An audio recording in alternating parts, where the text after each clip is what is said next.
سورۃ القمر مکی صورت ہے۔ ہجرت سے پہلے اس کا نزول ہوا۔ قرآن پاک کی ترتیب کے اعتبار سے اس کا نمبر 54 ہے۔ قرآن پاک کے نازل ہونے کے اعتبار سے اس کا نمبر 37 ہے۔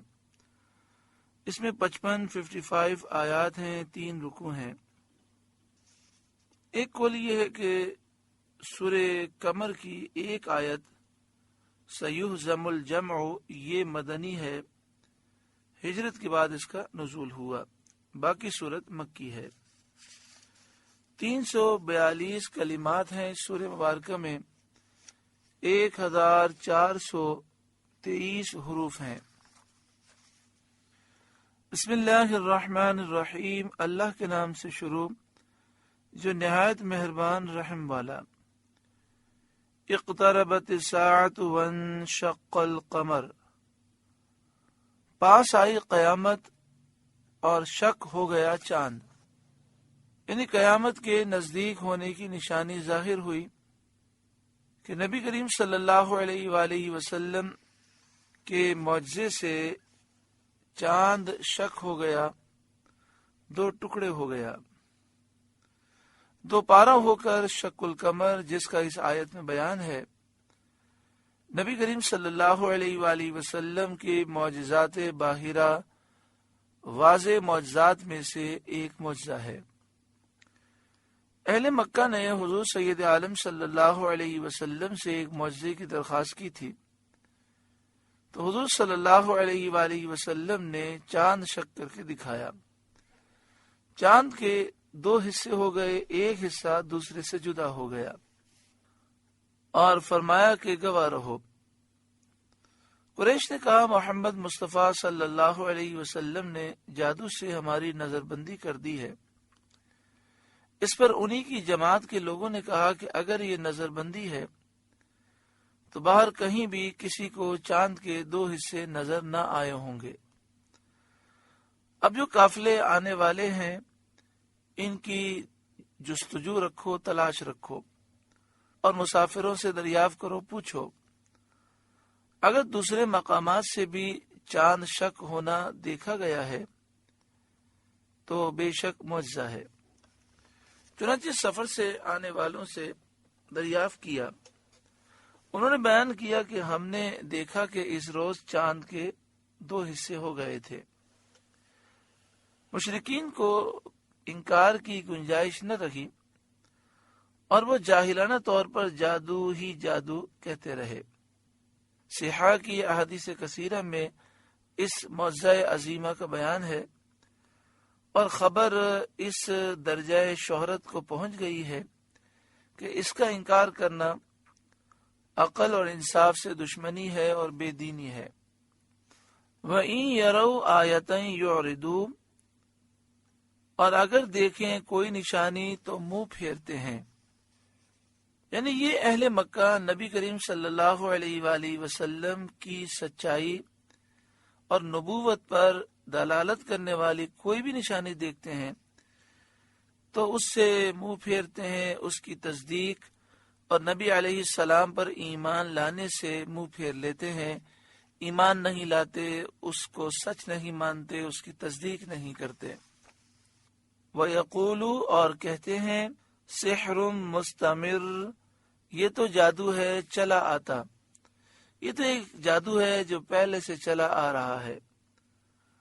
وَكَذَّبُوا، اور انہوں نے جھٹلایا، نبی کریم صلی اللہ علیہ وسلم کو جھٹلایا اور ان معجزات کو جھٹلایا جو اپنی آنکھوں سے انہوں نے دیکھے۔ وَاتَّبَعُوا أَهْوَاءَهُمْ، اور اپنی خواہشوں کے پیچھے ہوئے، یعنی اپنی خواہشوں کے پیچھے وہ چلے۔ وہ باطل چیزیں جو شیطان نے ان کے دل میں ڈالی تھی، ان باطل وسوسوں کے پیچھے وہ چلے۔ شیطان نے ان کے دل میں یہ بات ڈالی تھی کہ اگر نبی کریم صلی اللہ علیہ وآلہ وسلم کے معجزے کی تصدیق کر دیں تو پھر سارے عالم میں حضور سردار بن جائیں گے اور قریش کی کچھ بھی عزت قدر باقی نہ رہے گی۔ وَكُلُّ أَمْرٍ مُسْتَقِرٍ، اور ہر کام قرار پا چکا ہے۔ ہر کام قرار پا چکا ہے، وہ اپنے وقت پر ہونے ہی والا ہے، کوئی اس کو روکنے والا نہیں۔ سید عالم صلی اللہ علیہ وسلم کا دین غالب ہو کر رہے گا۔ وَلَقَدْ جَاءَهُم مِّنَ الْأَنبَاءِ مَا فِيهِ مُزْدَجَرٌ، اور بے شک ان کے پاس وہ خبریں آئیں جن میں کافی روک تھی۔ ان کے پاس پچھلی امتوں کی خبریں آئیں، وہ امتیں جو اپنے رسولوں کی تکذیب کرنے کی وجہ سے ہلاک ہو گئیں۔ ان کے پاس ایسی خبریں آئیں پچھلی امتوں کی، ان کی ہلاکت کی، ان کی بربادی کی، کہ یہ خبریں کفر سے، انکار سے، تکذیب سے روکنے والی ہیں اور انتہا درجے کی نصیحت ہیں۔ وَلَقَدْ جَاءَهُم مِّنَ الْأَنبَاءِ مَا فِيهِ مُزْدَجَرٌ، اور بے شک ان کے پاس وہ خبریں آئیں جن میں کافی روک تھی۔ حکمتٌ بالغۃ فما تغنی النذر، انتہا کو پہنچی ہوئی حکمت، پھر کیا کام دیں ڈر سنانے والے۔ یعنی ایسی اس میں عبرتیں تھیں دیگر قوموں کے حال میں، لیکن ان لوگوں نے ان عبرتوں سے سبق حاصل نہ کیا۔ فَتَوَلَّ عَنْهُمْ، تو آپ ان سے منہ پھیر لیں، کیونکہ وہ نصیحت اور انذار سے پند پذیر ہونے والے نہیں، ایمان لانے والے نہیں۔ حضرت صدر افاضل مولانا نعیم الدین مراد آبادی علیہ رحمہ تفسیر خزائن العرفان میں لکھتے ہیں، وَكَانَ هَذَا قبل الامر بالقتال ثم نسخ، یہ حکم جہاد کے حکم آنے سے پہلے تھا، پھر اسے منسوخ کر دیا گیا۔ یوم یدعو الداعی الی شیء نکر، جس دن بلانے والا ایک سخت بے پہچانی بات کی طرف بلائے گا، یعنی حضرت اسرافیل صخرائے بیت المقدس پر کھڑے ہو کر ایک سخت بات کی طرف بلائیں گے جس کی مثل سختی کبھی نہ دیکھی ہوگی، اور وہ قیامت کی ہولناکی اور حساب کتاب کی سختی ہے۔